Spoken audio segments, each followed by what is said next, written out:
vamos a meternos ya en el siguiente tema y es, bueno, es esto que al final termina siendo complicado para la situación fiscal del país, que es la descalificación o la degradación en la calificación que hizo Standard & Poor's a Colombia. Y para eso vamos a darle ya la bienvenida a nuestros invitados que nos van a explicar, porque creo que tenemos que empezar por explicarles a muchos de los televidentes que están en sus casas viéndonos por Claro en el streaming y a mí mismo de qué estamos hablando. Nos acompaña Catalina Tobón, es economista con más de 20 años de experiencia en análisis económico, actualmente es gerente de estrategia en Scandia, ha trabajado en Colfondos y Bancoldex. Catalina, bienvenida a Zona Franca. Hola, ¿cómo están? Muchas gracias por la invitación. Gracias por acompañarnos. Está también con nosotros Luis Carlos Reyes, director y cofundador del Observatorio Fiscal de la Universidad Javeriana, columnista del Espectador y tiene un PhD en Economía. Luis Carlos, bienvenido a Zona Franca. Hola, muchas gracias por la invitación. Bueno, empecemos explicándole a la gente de qué hablamos cuando hablamos de que se cambia la calificación o de que Colombia pierde el grado de inversión. Catalina, quisiera empezar con usted. ¿Cómo le podemos plantear cuál fue la noticia que se dio ayer antes de meternos en el fondo del análisis? Bueno, pues mira, Luis Carlos, el grado de inversión básicamente es una connotación que te califica, digamos, de forma positiva en términos de tu riesgo crediticio, es decir, tu capacidad de cumplir a tiempo tus obligaciones. Normalmente los países que ostentan el grado de inversión son países que en general un buen cumplimiento de sus obligaciones, que tienen indicadores económicos sólidos, tienen niveles de deuda controlados y en general tienen una muy buena nota o una buena percepción por parte de los inversionistas externos. Tener grado de inversión tradicionalmente, digamos, cuando hay varias calificadoras, entonces normalmente se dice que tú pierdes el grado de inversión cuando dos calificadoras te califican por debajo del grado de inversión. Entonces nosotros hasta el momento solo tenemos una calificadora que nos califica por debajo del grado de inversión, es decir, nos califica en niveles especulativos, quiere decir que tenemos más riesgo que claramente, digamos, nuestra nota o nuestra capacidad de cumplimiento de nuestras obligaciones está percibida como más, digamos, riesgosa o como menos probable que cumplamos de forma, digamos, muy estricta nuestra obligación. Pero por el momento no podemos decir que hemos perdido el grado de inversión como nación, sino básicamente una calificadora nos bajó el grado de inversión, o sea, nos bajó la calificación a nivel especulativo. Y otra, muy rápidamente, acotación que quiero decir es que tú tienes calificación en emisiones en moneda extranjera, es decir, títulos que emites en dólares o títulos que emites en pesos colombianos. La deuda colombiana en pesos colombianos en el grado de inversión, es decir, los pesas a fija, los pesos o sea, las emisiones de Colombia en pesos mantienen el grado de inversión, incluso con Standard & Poor's. Son las emisiones en moneda extranjera que ahí sí definitivamente perdemos el grado de inversión con Standard & Poor's, pero no hemos perdido como país el grado de inversión porque Fitch no nos ha bajado la calificación y Moody's nos tiene 2 niveles arriba del grado de inversión. Sí, voy a poner un fragmento del comunicado de Standard & Poor's, un par de fragmentos para poner en contexto a la gente y seguimos con usted, Luis Carlos, ya lo vamos a tener en pantalla, cuál es básicamente lo que se dice. Entonces, por un lado está diciendo, consideramos que el ajuste fiscal de Colombia será más prolongado y gradual a lo antes anticipado, lo cual disminuye la probabilidad de revertir el reciente deterioro de las finanzas públicas. La perspectiva es estable, lo que refleja nuestra opinión de que la recuperación económica, junto con algunas medidas fiscales, estabilizará el nivel de deuda del gobierno durante los próximos 2 o 3 años, luego del reciente deterioro. Luis Carlos, yo no sé de economía, pero yo lo leo entre líneas diciendo, no pasaron la reforma tributaria, pero esperamos que la pasen pronto o que lo ajusten pronto. ¿Cómo ve usted el anuncio que hace Standard & Poor's y preciso en este momento? Porque entiendo que no es que se haga en un momento específico del año. Yo creo que esa lectura es básicamente correcta. Lo que usted lee entre líneas, sí, en efecto se esperaba que Colombia hiciera una reforma tributaria que recaudara alrededor de 20 billones de pesos y pues como todos sabemos se cayó, ya no está esa perspectiva y entonces lo que están diciendo es bueno, o sea, esto se va a terminar haciendo, uno asume que piensan que se va a terminar haciendo porque pues Colombia ha sido históricamente responsable con sus finanzas públicas, digamos que no es para nada, o sea, es de esperarse que esto se solucione, pero va a tomar un poco más de tiempo, entonces pues creo que la lectura que hace es correcta. Y en esencia, de nuevo, hay unos primeros efectos. Voy a poner en pantalla otra cosa para que lo estaba mencionando usted, Catarina, y es el estado de las calificadoras. Es decir, no se perdió el grado de inversión en general, sino que estamos hablando de distintas. Entonces, Fitch Ratings está en BB-, Standard & Poor's en BB+, Moody's BBA2. Entonces, quiero empezar, Catarina, por entender cuáles son los efectos inmediatos de esta decisión para el mercado y un poco el mensaje que se le manda a la política fiscal del país. De acuerdo, bueno, un poco la reacción de los mercados no fue tan fuerte porque en todos estos días, cuando se supo que se hundía la reforma tributaria y un poco cuando la situación social empezó a empeorarse, los mercados empezaron a descontar en los precios ya a niveles sin grado de inversión y empezaron, digamos, a desvalorizarse muchísimo. Entonces, un poco la reacción de corto plazo, claramente, como ya estaba en parte descontado en los precios, no fue tan fuerte. Lo que vimos hoy puntualmente, pues fue algo de desvalorización en la renta fija y pues el tipo de cambio mostró mayor volatilidad. Entonces, hacia adelante, ¿cuál puede ser el movimiento importante? Por el momento perdimos el grado de inversión en una calificación. Entonces, eso trae volatilidad. ¿Por qué? Porque no se estaba esperando. El consenso del mercado esperaba que las calificadoras se pronunciaran más hacia el último trimestre, dándole un compás de espera al gobierno para mirar un poco cómo se iba a discutir la nueva reforma tributaria y un poco darle un compás de espera a todo este proceso de negociación en términos del paro y demás. Entonces fue un poco sorpresivo el timing de Standard & Poor's, que desde el punto de vista de muchos analistas se adelantó. Sí. Pero digamos que por ahí no, o sea, generó ruido por el timing y por la sorpresa, pero estaba descontado. Entonces el movimiento no es tan fuerte en ese sentido. Ahora viene la expectativa de cuándo va a moverse Fitch, o si efectivamente el gobierno acelera el proceso de discusión de la reforma para poder mantener la calificación por parte de Fitch en términos de grado de inversión, y seguramente Moody's, pues que ya nos tiene 2 niveles, pues seguramente dirá, bueno, ya este nivel, o sea, el PA2 es equivalente a triple B, que es en el yo sé que es confuso, pero entonces básicamente lo que en este momento tenemos 3 calificadoras, sí, 3 calificaciones distintas. Standard & Poor's nos tiene, digamos, un notch abajo de grado de inversión con Outlook estable, que ahí pues digamos quedó, ellos sí nos mantuvieron el Outlook estable, entonces ahí en ese grafiquito pues digamos tenemos Outlook estable. Moody's nos tiene BA2 con Outlook negativo, es decir, nos va a bajar el Outlook, que es lo que se viene hacia adelante, la perspectiva, sí.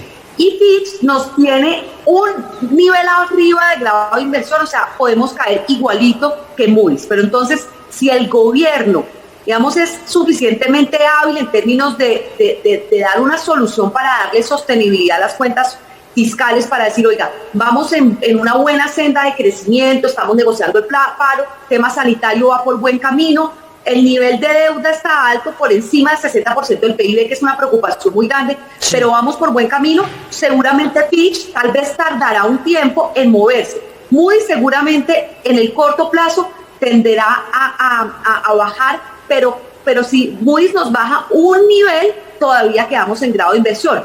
Entonces, la conclusión es, este movimiento lo que hace es que le da un impulso al gobierno para que acelere la negociación de una nueva reforma que pueda darle sostenibilidad a las cuentas fiscales para poder mantener el grado de inversión, y si efectivamente pues el crecimiento de la economía sigue a pesar del paro y a pesar, digamos, de estos reveses que hemos visto en abril y mayo, con el buen momentum o con la buena inercia que trajo en el primer trimestre, porque realmente fue buena, pues todavía nos salvamos de perder como tal el grado de inversión en el corto plazo. Sí. Pero vuelvo y reitero, los mercados ya lo tienen descontado, entonces creería yo que las implicaciones desde un punto de vista de mercado van a ser mantener la volatilidad, pero incluso la volatilidad es más grave relacionado con todo el tema de la incertidumbre social y política que incluso con el tema de la calificación, porque obviamente esto sí trae un tema de desconfianza muy grande que, claro, se exacerba con un comentario o con este tema de la calificación, pero la esencia de la volatilidad reciente está más relacionada con toda esta incertidumbre política y social que claramente pone, digamos, un alto a ese proceso de recuperación que venía la economía colombiana. Y ahí, Luis Carlos, creo que el siguiente punto alrededor de la incertidumbre y la desconfianza, usted veía que usted había ponderado en su cuenta de Twitter la reacción del ministro Restrepo, lo mencionábamos nosotros también en la introducción, y que en general uno pensaría que hay una aproximación distinta desde la cartera de Hacienda. ¿Usted cuál cree que sería ahí la reacción del gobierno? ¿Irse rápidamente por la reforma tributaria, intentar este diálogo, este consenso que está hablando el gobierno? Porque a pesar de que hay una perspectiva de como te quitamos esto pero no va tan mal, hay un afán de que haga algo. ¿Cómo interpreta usted el momento para las decisiones de política fiscal del gobierno?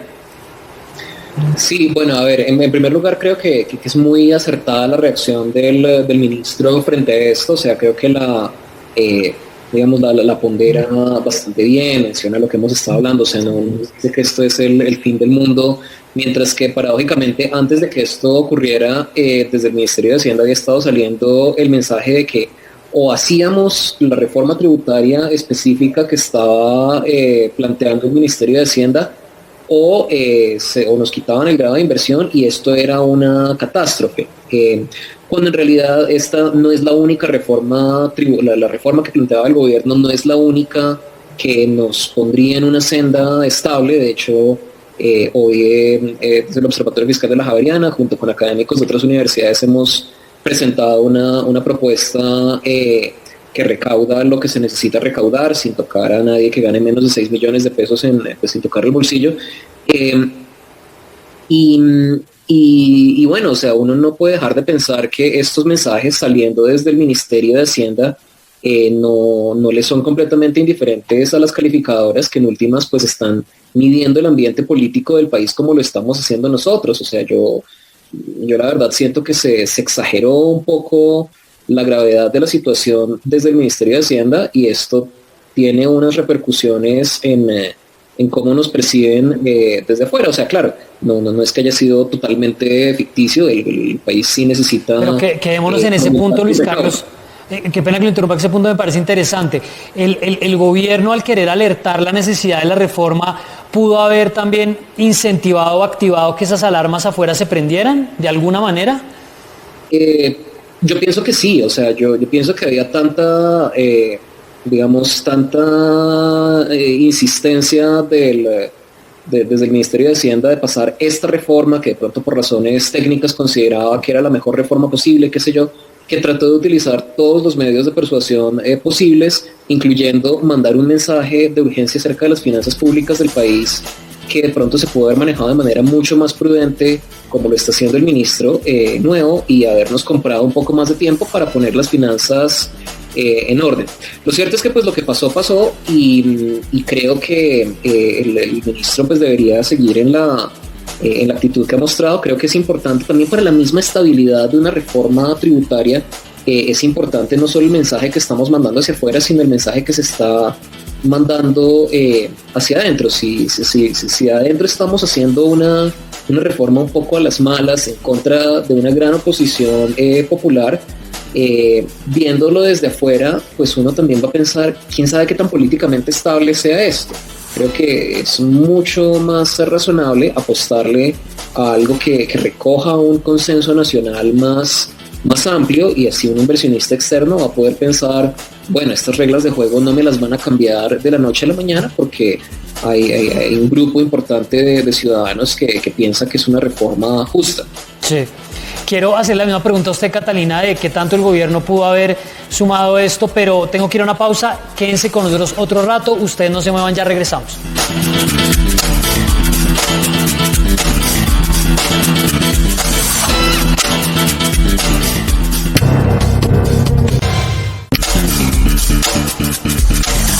Seguimos en Zona Franca desde Plaza Claro, estamos en vivo, tenemos ya cerca de 420 personas conectadas en el streaming y los televidentes de Claro que nos están viendo desde sus casas. Estamos hablando sobre la decisión de Standard & Poor's de bajar el grado de inversión o quitar el grado de inversión a Colombia, y pues para esto estamos haciendo un análisis que a mí me está dando bastantes luces con la economista Catalina Tobón y el economista Luis Carlos Reyes. Y le dejé la palabra a usted, Catalina, para volver a este punto que le preguntaba yo a Luis Carlos, y es ¿qué tanto el gobierno, al hacer anuncios, específicamente el ministro Carrasquilla, pudo haber generado algún tipo de alarma que influyera en esta situación? Pues mira, yo creo que las calificadoras ya nos tenían, pues digamos, nos habían hecho muchos comentarios sobre la preocupación del incremento sostenido de la deuda colombiana, pues que para el nivel de calificación, si tú comparas con los pares que tienen una calificación parecida, pues no tienen ese nivel de deuda tan alto. Entonces, ya nos habían hecho un llamado de atención sobre la necesidad de una reforma estructural que apuntalara las finanzas públicas y que estabilizara un poco pues la deuda como porcentaje del PIB. Obviamente se vino la pandemia, las calificadoras estuvieron poco cautas esperando a ver cómo evolucionaba la situación y cómo, pues digamos, el gobierno iba buscando las soluciones para darle la sostenibilidad a esas cuentas fiscales. Entonces estábamos en ese proceso, pero claramente, pues digamos que el mensaje, digamos que la forma de comunicación, pues sí generó y detonó pues una situación social que nadie iba a esperar, o sea, terminó siendo como el florero del Llorente. Obviamente no digamos que cuando uno analiza ese tipo de situaciones en otros países, pues el florero del Llorente puede ser esto o la subida en el precio del bus o del metro. Digamos que cuando la sociedad está exacerbada, pues claramente cualquier tema que afecte su bolsillo pues le genera mucho ruido, y obviamente la forma en que se comunicó y digamos el nivel tan drástico de la reforma pues claramente se exacerbó mucho más el tema social, y obviamente el mensaje un poco es: definitivamente los mercados ya tenían incorporada una alta posibilidad de perder el grado de inversión, no solamente por la forma en que se comunicó el tema de la reforma. De hecho, la reforma, pues, o sea, no hay reforma que pueda ser bien percibida.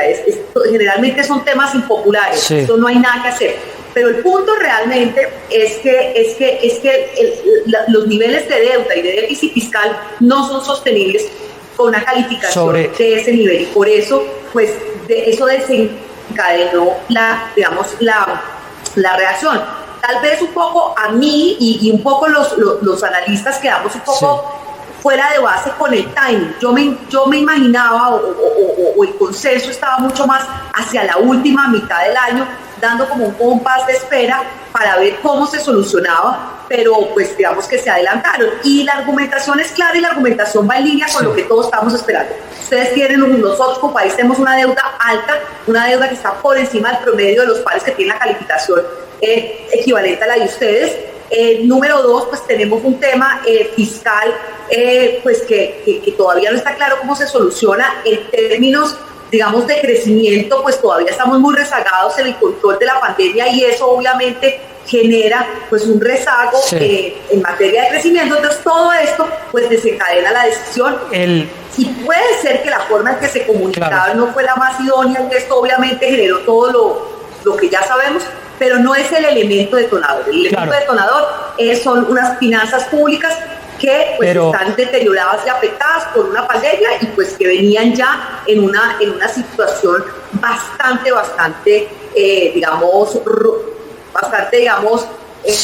precarias y apretadas, fuera o por encima del promedio de los países. Pero de todas maneras la pregunta por el timing es relevante y quiero volver a ese punto. Voy a compartirles un gráfico sobre el déficit del gobierno nacional como porcentaje del PIB, como para guiar a la gente alrededor de lo que estamos mencionando. Ya lo vamos a tener en pantalla, porque pues estamos históricamente desde el comienzo de este siglo en el más grave, en menos 8.6, a lo que teníamos a finales de la década de los 90 de menos 5.3. 3. Y acá quiero volver, Luis Carlos, con una cosa que yo compartí en la introducción del programa, y es la crítica de Iván Duque versión 2017, porque el gobierno ha planteado mucho que la mayoría de las cosas que está enfrentando se deben a la pandemia, y pues no es un argumento menor. Pero por otro lado, decía el Iván Duque 2017, cuando hubo otra noticia de una calificadora, que no era realmente por factores distintos a que la política fiscal del gobierno era equivocada. ¿Usted traería esa crítica al presente y diría que podríamos decir lo mismo de este gobierno? Sí, yo creo que ahí se puede extrapolar esa crítica, y por cierto, con respecto a la pandemia, desde luego que ha generado tanto un aumento en el gasto como y esto sí tan importante como eso, como una reducción en los ingresos del gobierno. O sea, estando en crisis, pues todos tenemos menos ingresos. Al tener menos ingresos pagamos menos impuestos y le entra menos plata al gobierno, pero pues en últimas la pandemia va a pasar, es un choque temporal. Mientras que si nosotros vemos, este gobierno aumentó de manera estructural el déficit a partir de las reformas tributarias que hizo, bueno, la que intentó hacer en el 2018 y que le tocó rehacer en el 2019, una política central. Y esto era promesa de campaña, esto no es, digamos que ahí el gobierno estaba por lo menos cumpliendo algo que había dicho. El gobierno renunció a una oportunidad importante de recaudo tributario en recortarles 9 billones más o menos de pesos a las empresas. Si esto es recaudo contante y sonante al que renunció, no temporalmente, sino de manera indefinida. Esto aumentó el déficit. El plan que tenía la ley de financiamiento del 2018 que había planteado Carrasquilla hacía todas las cosas que ahora nos estaban vendiendo como una necesidad imperiosa de la pandemia, que era subir el IVA, poner a más personas a pagar impuesto de renta, que uno puede debatir si valen la pena en el mediano plazo en Colombia o no. Puede que sí, es más, yo creo que sí en el mediano plazo, pero dado que no se pudo pasar eso en el 2018, ni en el 2019, finalmente el gobierno se fue con todos los elementos de esa reforma tributaria que reducían el recaudo. Por un lado, el recorte de impuestos a las empresas, y por otro lado, aunque esto es mucho más pequeño, la creación de la devolución del IVA. Y entonces eso había contribuido a abrir un hueco estructural que ya existía, pero pues en algún momento tocaba hacer una reforma tributaria para cerrar los huecos que se abrieron en la misma reforma tributaria del gobierno. Y esto lo decían los analistas internacionales desde antes de la pandemia. Es en el momento que se aprobó la reforma tributaria del 2018, cuando otra vez se tocó reconfirmarla en el 2019, los analistas internacionales y los nacionales decían, mire, va a tocar hacer una reforma tributaria porque usted está renunciando a una oportunidad importante de recaudo. Y en efecto, pues sí, durante la pandemia aún con mayor necesidad. Entonces, pues el gobierno venía persiguiendo unas políticas fiscales que tienen una lógica interna. Recortar impuestos a las empresas de pronto sí es una panacea para el crecimiento económico, aunque no es, la verdad, la evidencia económica frente a eso es bastante menos clara de lo que argumenta el gobierno, y bueno, por eso estamos en estas. Por eso estamos en estas, hablando de calificadoras y de riesgo. Tengo que ir a una última pausa, quédense conmigo para el último bloque, ustedes no se muevan tampoco, ya regresamos.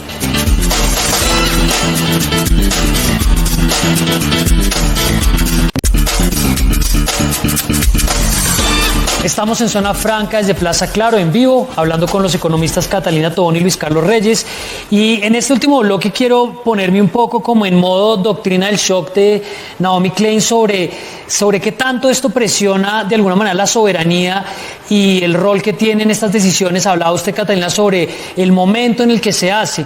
Y estaba revisando, por ejemplo, algo que planteaba la economista Tatiana Andia en Twitter sobre cómo la incertidumbre muchas veces se vuelve una calificación de riesgo y también de alguna forma evita otro tipo de aproximaciones. Por ejemplo, aquí en Zona Franca, Daniel Pacheco, en la anterior administración, hablaba con economistas como Salomón Kalmanovitz, y él planteaba que era un momento de endeudamiento, de mayor gasto público, y hasta qué punto cuando llega esto en estos momentos lo que hace no solamente es pues mandar una señal al mercado, sino también de alguna forma interferir en la política local. Sí, yo creo que normalmente obviamente las calificadoras pueden, incluso posterior a los mercados, incluso pues a la percepción que tienen los inversionistas. Sin embargo, obviamente es mejor tener grado de inversión que no tenerlo, por supuesto. O sea, es mejor sacarse buenas notas que sacarse malas notas. Entonces, claramente no es favorable, no es lo mejor perder el grado de inversión. Sobre todo por lo que tú dices, la volatilidad genera pues desorden, genera incertidumbre. Entonces, una de las discusiones que ahorita, pues digamos, todos estamos pendientes es, bueno, en este momento todavía mantenemos el grado de inversión, o sea, estamos tranquilos, pero en el momento en que otra calificadora nos lo quite, pues ya Colombia no tiene grado de inversión como país. ¿Qué quiere decir eso? Pues que seguramente inversionistas que tienen mandato de grado de inversión, que están obligados a invertir en países de grado de inversión, tienen que salir de Colombia. También, pues, podemos entrar dentro de la categoría de ángeles caídos, que son economías que tienen muy buena trayectoria como la nuestra, porque nosotros tenemos una trayectoria prístina en el pago de nuestra deuda, pero que al perder el grado de inversión por la razón que sea, en este caso pues producto de la pandemia, pues finalmente les tienen una prima de riesgo, se ve atractivo, pero realmente no es un riesgo tan grande. Sí. Pero todo esto genera un ruido, una volatilidad, y obviamente esa volatilidad pues el gobierno mediante su política la tiene que controlar. Entonces, por ejemplo, si la devaluación se aumenta precisamente porque salen esos capitales y demás, hay un efecto sobre la inflación, que es lo que se denomina el efecto pass-through de la devaluación sobre la inflación. Esto puede generar que la decisión de tasas de interés, por ejemplo, si la inflación se exacerba mucho más rápido, se acelera mucho más rápido por efecto de ese incremento de la tasa de cambio, pues puede implicar que posiblemente el Banco de la República tenga que subir sus tasas antes de lo esperado, precisamente para hacer frente a esas presiones inflacionarias. Entonces, obviamente, digamos, el mensaje y la conclusión, no es el fin del mundo que una calificadora nos diga, bueno, ustedes no tienen buenas notas. No, digamos, es más complejo que la situación económica y social se exacerbe mucho más, porque eso además trae una bajada adicional de la calificación. Pero obviamente pues sí genera menos confianza, sí genera más volatilidad, por lo menos en el corto plazo. Sí. También unas oportunidades en activos impresionantes, como pasó en Brasil, como pasó sí. en Turquía. O sea, cuando se dieron esos movimientos también para los inversionistas fueron momentos de entrada espectaculares, porque normalmente son movimientos muy fuertes de corto plazo, luego los inversionistas entran y luego se calman. Y si posterior a eso, pues básicamente la economía sigue mostrando una buena dinámica, si el gobierno sigue haciendo la tarea como lo ha venido haciendo, porque, me reitero, Colombia es conocido y reconocido a nivel global por tener una política económica muy juiciosa, tanto política fiscal como política monetaria, y eso seguramente no lo vamos a perder. Entonces, si Colombia sigue haciendo la tarea, si el proceso de crisis sanitaria se va paulatinamente superando, si la economía sigue creciendo, pues no hay mejor reforma tributaria que un buen crecimiento, que una buena dinámica económica. Entonces, seguramente las calificadoras volverán a pronunciarse de forma retrasada y dirán posiblemente que podemos volver a recuperar el grado de inversión, o mantenernos sin grado de inversión, pero con los inversionistas tranquilos, porque estamos haciendo la tarea, porque la economía va bien, porque política y socialmente estamos bien, que digamos el riesgo más grande es que la situación política y social se vuelva en contra, que ese sí es un riesgo más fuerte, que todavía no lo estamos contemplando, pero hay que ponerlo sobre la mesa más que digamos la situación actual que estamos viviendo, Catalina, donde una calificadora se pronunció en contra, pues digamos, de nuestra, o quitándonos el grado de inversión de forma, pues, importante. Tengo que meterme ahí porque si no, no le doy... Ustedes no le están haciendo futuro. Que tengo que meterme porque si no, no le doy espacio a Luis Carlos en los minutos que quedan. Usted habla de hacer la tarea y volvería al mismo punto, Luis Carlos, pues si quiere complementar sobre la pregunta, y es ¿qué tanto quedamos en manos de lo que las calificadoras deciden y cierra puertas de otro tipo de apuestas en política fiscal o de otras aproximaciones, que de eso se ha hablado mucho durante la pandemia? No, a ver, yo creo que lo que dice Catalina es completamente cierto. El papel de las calificadoras es contarles a los inversionistas que tanto vale la pena invertir en un país en particular. Me parece que las calificadoras no tienen ningún interés, o por lo menos no tienen un gran interés en interferir en lo que esté pasando en un país como el nuestro, pero eso no impide que desde un país como el nuestro las calificadoras sean un coco conveniente al cual echarle la culpa de políticas impopulares para no asumir la responsabilidad de ellas. Entonces, por ejemplo, pues no sé, si vamos a resumir la trayectoria fiscal de este gobierno, es un gobierno que empezó con un presupuesto general de la nación balanceado.